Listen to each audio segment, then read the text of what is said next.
Hello, everyone. I hope you all are enjoying the PDAF, especially that we are very close to the end. Okay, so basically, this is one of the, I think that we're now getting into one of the most important sessions, especially that it really gets into the core of what we are discussing in PDAF 2023 when we talk about undoing digital discrimination. In this session, we are lucky to have both Simone Sekamic, the head of global engagement at the Oversight Board of Meta, as well as Jenny Domino, the senior case and policy officer at the Oversight Board. That in this session, actually, we will be discussing how we can appeal more cases to Meta's Oversight Board to make the change. And that's why what I'm saying is that this is like linked directly to what we are trying to as well in BDAF to highlight and focus on and shed light on in undoing digital discrimination against Palestinians. So first of all, actually, like in the last year, lots of things escalated regarding Meta and Meta's policies, especially in 2021 when the Meta Oversight Board recommended an examination to be conducted on Meta's policies in enforcing its content management policies for Arabic and Hebrew content during the May events. The result of the examination that was published in September 2021 indicated that there was a double censorship on Palestinian content. So basically, in this session, we will talk about that more. We will also highlight how we can support the appealing more cases in order to make a change. So welcome, Simone, and welcome, Jenny. Let me start with a question on quickly, if we can talk and tell us more about the board works and also how people can appeal cases to the Oversight Board and what role public comments make in your processes. Great. Thank you so much for having us, Manure. We're so pleased to be here. So as you sort of said, the board has been around for coming up to 3 years, I guess 2.5 years, and it's made up of 23 global experts. They're specialists in a variety of different fields, from politics, academia, activism, journalists. They're the ones who review the cases, draft the decisions, and make the recommendations. These then go on to Meta, and obviously the board kind of votes, and they have to agree for everything in they have to agree basically, and getting these 23 experts to a majority of them to agree on anything is always an interesting path, and we really think it illustrates why we are so dedicated to having a variety of voices on board and why freedom of expression is really, really important. So the board is then in turn supported by the administration, and that's where Jenny and I work, and we are experts in human rights, communications, legal, and so on. And we try and make sure the board has everything they need in order to make deliberations about their cases. So we're all independent of Meta. We're all dedicated to protecting freedom of expression and other human rights online. And we're also dedicated to selecting the best cases that represent only the most significant and difficult content moderation issues, and the ones that have the potential to affect as many users as possible from around the world. So obviously Meta has 3 billion plus users, and we are always trying to make sure that we are touching as many of those and making sure that our cases come from the global majority as well as the global north. So with that, I'll hand it over to my colleague Jenny, who's going to talk a little bit about the process of how to actually submit an appeal. Thank you so much, Simona, and thank you so much for letting us speak today. I'm really happy to be here and speaking with you all. So the board started taking cases from the public in October 2020. Broadly speaking, you can file an appeal within Meta's platforms. So you can file an appeal within Facebook and within Instagram. Once you exhaust that appeal process within the platform, you can appeal that case to the Oversight Board. So once you exhaust your appeals to Meta about what content should stay up or go down on Facebook and Instagram, you should get up and you appeal to the Oversight Board. I believe there's a function there that allows you to appeal to the Oversight Board after exhausting the appeal process. You will get a prompt with a code that allows you to appeal to the board via our website. You need to do this, though, within 14 days from exhausting the appeals within Facebook or Instagram. Due to the large number of appeals, you can strengthen your submissions with a user statement explaining why you believe that this post should be kept up or should be taken down based on the community standards of Meta. So ideally, you refer to the relevant community standard, let's say the hate speech community standard or the bullying and harassment community standard, and why you think Meta's decisions didn't follow the rules or why the rules should be changed. It's also important for us to have as much context as possible from the user, as your experience will help us better understand the relevance and significance of the case for us to consider in selecting a particular case. This is especially true when it comes to video content, which can be very tricky to understand and interpret. It's also always helpful to submit for consideration a case that you feel would have a wider relevance across boundaries or how protests are covered, for instance. You may be familiar, one of our cases last year that was published this year, early this year, I think, Simona, please feel free to correct me, the Iran protest slogan case. So in that case, that was in the context of the protests happening in Iran. And part of the problem in that case is an enforcement problem because it leads to the over enforcement of the community standards, which tended to suppress voices protesting the current regime in Iran. So it wasn't just about the particular content there, the Death to Khamenei slogan that was used in the protest, but the over enforcement of the violence and incitement policy leads to a wider suppression of voices. So we tried to address that in that decision. So linking the post, when you submit an appeal to the board, you can also link your post to a news event or an ongoing conflict or point of debate that would help us understand the context more. Last year, the Oversight Board announced that it will increasingly focus on 7 thematic priorities. These thematic priorities are on elections and civic space, which I'm actually currently leading for the Oversight Board. Civic space issues, a good example of that is the Iran protest slogan case. Another thematic priority is crisis and conflict. We also have a priority groups on gender, hate speech against marginalized groups, the government use of Meta's platforms, treating users fairly, and automated enforcement of policies and curation of content. It's worthwhile to keep these strategic priorities in mind as you make your case appeal, because these are the issues or the thematic issues that we're looking at the moment. If you experience any issues when you file an appeal, please feel free to reach out to Simona or to our teams at engagement@osbstaff.com, and we will share this in the chat, the email. Yeah, great. Thank you so much. And I think just very quickly wanted to touch on like the importance of public comments. Yeah. So from the beginning, the board has been like committed to bringing a diverse range of perspectives from third parties into the process. It's really, really built into our DNA. So every time we decide to take on a case or do a deep dive into a piece of policy, something that we call a policy advisory opinion, we issue an invitation for public comments. And these are open on our website in different languages for at least 2 weeks. Just today, we opened a new case on Turkey, which is looking at political speech in Turkey ahead of the elections. And we've opened our public comments for 2 weeks.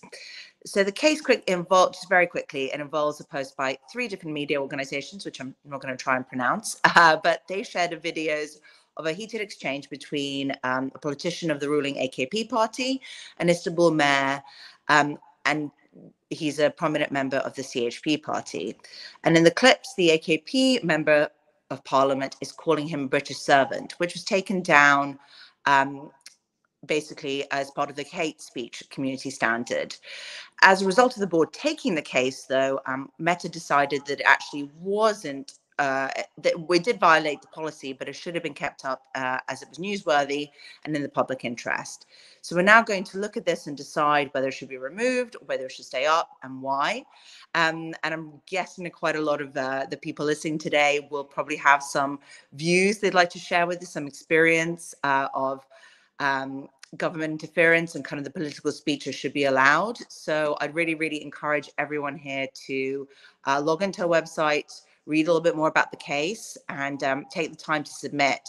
We've had more than 11,000 comments to date, and they really can be beautiful essays of up to 5 pages should you want, but they can also be just a couple of paragraphs long, even occasionally just a link to external research. The bottom line is that we really just want to hear from people and hear as wide a range of experiences as humanly possible. And just thinking about one of the most memorable comments that I've ever had, it wasn't necessarily from an organization, it was from a nurse working on a COVID ward who recalled watching patients who've been quite deadly ill with the virus, saying, "Oh, I wish I got the vaccine, but I was radicalized against health policy on Facebook's platforms," and as they were kind of being intubated. And it kind of really brought home the importance of realizing that online harms have a real real world harms in every part of the world. I mean, these issues have to be taken really, really seriously. So please, keeping that in mind, do engage in the process and do submit if you see a case that you feel you would like to contribute to. Thank you. Really, thank you both for answering this question. I think that, yeah. Okay, so before continuing, just wanted to remind the people who are watching us, you can leave your questions in the chat box, or in the area that is specified for the questions. And just wanted also I think that after people submitting their the cases or the appeals, what happens next to someone submitting comment or something? If you could please give us the journey of the thing, or what happens next. Thank you. So once you submit a public comment through the portal, the case becomes an official part of our decision-making process. They are collated and reviewed by the administration team, specifically the team that I belong to, the case and policy team, before being passed on to the board for their deliberations. And sometimes these public comments form part of the decision, as you can see on the published decisions we have so far. Board members definitely read them, and along with other research and stakeholder consultations, we use them to inform our decisions.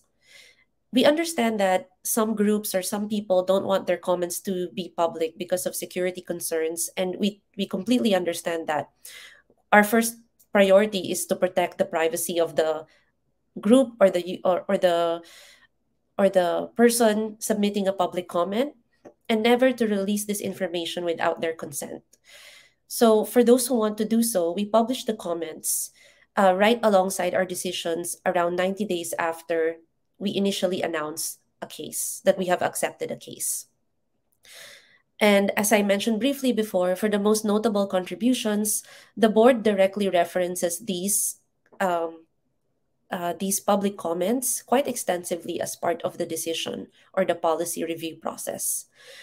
This means also that Meta can see this, and on the occasions when the comments influence our recommendations directly, the company will have to respond to them publicly and say whether they will action a particular recommendation that was informed by your public comment, and if not, why not. So it provides an additional form of transparency and accountability against Meta. If Meta commits to doing something, and to date they have committed to implement the majority of our more than 200 recommendations, either in part or in full, everything is out in the open, and this can be used by civil society as a tool to hold the company more accountable. Increasingly, we have also seen organizations and civil society groups self-publishing the comments after they submit the comments to us. So this is also a great way for all of us to have a larger conversation on online speech governance. And it also allows the civil society groups to play a more active part and leverage your work to connect with other civil society groups in the field or to raise your profile independent of the board's um, decision making. Thank you so much. Thank you so much, Jenny. So, so basically, like even when we started to think about the theme of this year, the main thing or the thing that really inspired us also to put the theme was a report that was published in 2022, basically after the recommendation that was made in 2021, when Meta Oversight Board recommended an examination to be conducted on the policies in enforcing its content moderation policies for Arabic and Hebrew content during the May event, especially the May uprising. This recommendation came based on a case appealed by an Egyptian user who faced censorship of the journalistic content he published on his page. Could you please explain how such appeals could affect such decisions? Yeah, thanks for that. So this is a really interesting case, and I think one of the first time that we really looked at Meta's applications of its dangerous individuals and organizations policy and how journalistic content was being treated by the platform. The post concerned a resharing, actually, of an Al Jazeera news story, which had an image of two men in camouflage fatigue, sort of wearing headbands and insignia of Al-Qassam brigades, which is the armed wing of Hamas, and it's obviously considered a terrorist organization in the US, in Europe, and elsewhere. As such, anything that sort of praises the organization is automatically taken down. The text was saying, and the resistance leadership in the common room gives the occupation a respite until 1800 to withdraw its soldiers from Al-Aqsa Mosque. And then just went on to kind of give some more information. And the user simply added a one-word caption saying, "ooh," in Arabic. But that post was removed, and the Al Jazeera post in turn wasn't. So we looked at whether this should have happened, and if not, why not? And actually, upon us taking up the case, Meta decided that actually it was wrong to take down the case, and it should have kept it up. But the way that users got involved is when we posted this, we had 26 public comments saying a whole wide range of things. On the one hand, we had people saying that any content referring to the Al-Qassam Brigade should be banned, obviously because they do carry out violent attacks and they are considered a terror group. And they felt that this quote, what this post was threatening, and that it was threatening the marketplace of ideas, despite this needing to be quite a liberal space. On the other hand, others voices chimed in and said the content had to be restored. For instance, the organization Hamla, they submitted something, and I'm going to pull it up so I can quote here. Palestinians rely on social media to both learn from and share with their family, friends, and the world the reality of their lives living under Israeli occupation as second-class citizens. Facebook is also used to discuss important social, economic, and political issues and to make decisions and assess the risks related to violence on the ground. You went on to note that while Facebook has provided access to information and freedom of expression, many of the policies and practices of Facebook over the past decade had disproportionately silenced Palestinians. And you called on the Oversight Board to find a way to show to the Palestinian community that the decisions are unbiased and independent and contribute to better relations between Facebook Palestinians and human rights advocates worldwide. So when we looked at this, the board considered all these comments and it weighed up the two sides. This is often something that we do, and it's something that we consider between voice and safety. This is at the heart of so many of our decisions. So along with our original research, we took this on board and we used it to kind of form and shape our recommendations. As I've said previously, these are non-binding, but we have issued more than 200 of them to date, and Meta is implementing the majority of this. So in this instance, this comment kind of grew up, and it, as well as other comments, inspired us to make a recommendation that Meta should engage an independent company to conduct a human rights review. This was carried out by BSR, or the Business for Social Responsibility, and it found that had 21 recommendations, but I think the one that you make the most reference to is that there was both over-enforcement and under-enforcement of Meta's content policies during May 2021, especially the dangerous individuals and organizations policies. More over-enforcement was experienced in the Arabic language, because automatic processes were applied to Arabic, but not necessarily to Hebrew. However, it did find that there was sort of errors in both ways. Now, this report was issued, as you say, in September, and we expect Meta to respond to it in the coming weeks and months. And we're going to be monitoring and watching out for that very closely. Thank you so much, Simone, for answering this. So my next question is, like, have public comments influenced other cases as well? Like, and can they be used effectively as advocacy tools, maybe? Yes. Sorry about that.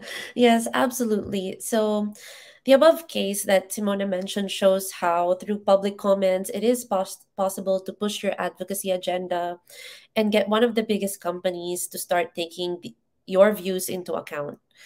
We really encourage all organizations and individuals who feel passionately about promoting freedom of expression and the protection of other human rights online to utilize the public comment process, because it has a real impact on the way we decide cases. And through this change, and through the public comment process, it would help us change Meta's behavior as a company. For instance, in one of our previous cases published last year, it was called the Tigray Communication Affairs Bureau decision. The Oversight Board upheld Meta's decision to remove a post by the official page of the Tigray Regional State Communication Affairs Bureau, calling on the armed forces to surrender to the Tigray People's Liberation Front and threatening violence. And this decision was informed by valuable insights from experts on moderating content in conflict zones, including groups from that region. There was one conclusion in that decision, which is that Meta's current approach, the Oversight Board mentioned that Meta's current approach to content moderation in conflict zones may lead to an appearance of inconsistency. And this line in the decision actually came from the public comments. Some of the public comments that we received for that case noted the apparent disparity between Meta's swift action in moderating content relating to the Russia-Ukraine conflict, but not to other types of conflicts, such as the conflict in Tigray in Ethiopia. So that was in the decision, and that was informed by the public comments that we have received. Another decision that was informed by public comments was the UK drill music decision. In this case, the Oversight Board overturned Meta's decision to remove a post containing drill music video. So it's basically a song with explicit content. And the UK Metropolitan Police flagged it to Meta because, according to them, it violated Meta's violence and incitement policy. And after Meta examined the UK police's flag, they took down the content. The Oversight Board overturned that. So they said that Meta was wrong to remove that song under the violence and incitement policy. And that was informed by specialist knowledge by several organizations where we've received their public comments for that case. For example, a civil society group, the Digital Rights Foundation, argued that employing a line-by-line lyrical analysis of the removed song to determine evidence of past wrongdoing or risk of future harm is notoriously inaccurate, and that verifying this is challenging. Another organization, the Electronic Frontier Foundation, also criticized the law enforcement's policing of artistic expression, drill music. So a public comment was also received from the Metropolitan Police Service, the one that flagged the content to Meta. This was our first public comment from a government agency. While the Metropolitan Police did not consent to publish the public comment they submitted to us, it indicated it may provide such consent at a later point in time. Thank you so much, Jenny. Actually, as we're getting closely into the end of this like quick session, but there is also like a question from people who are watching us. Someone is asking, can you share a comment about a case, even if you're not on Meta, or like you don't have, or should you have like a Meta account in order to be able to submit comments? Yeah, just to say, you need to have obviously a Meta account to submit a case appeal, because you have to be able to see this. Although you can also, if something is flagged to you via your networks, you can also email us at engagement and let us know if you're seeing a real uptick in kind of abuse via contacts. But the short answer is no. To leave a public comment, you do not need to have access. You will get all the relevant information on our website, and that is all the information that that anyone is able to sort of see ahead of time. So please do visit the Oversight Board website, and you should be able to get all the information you need right there. Okay, thank you so much. Okay, as we're getting really to the end of the session, we need to wrap up. But like Simone or Jenny, do you have like any other like final maybe comment, recommendation, or like a message that you'd like to highlight to the people who are listening to us now? Simona, may I add something about what you said a while ago? So just like what Simona said, public comments are open to everyone. You don't need a Facebook account or an Instagram account. Moreover, you can also comment on cases concerning other regions if you think your perspective might inform the resolution of that issue as applied globally. For example, we published the COVID-19 misinformation policy advisory opinion. We received many comments from all over the world. So your perspective from Palestine can also inform the development of other policies, even if it's not specific to Palestinians. And we would welcome that. Thank you for that, really. Thank you so much. Okay, let me say thank you. Thank you also all for listening and watching to us. Thank you, Jenny. Thank you, Simone. This was really a very powerful and helpful session.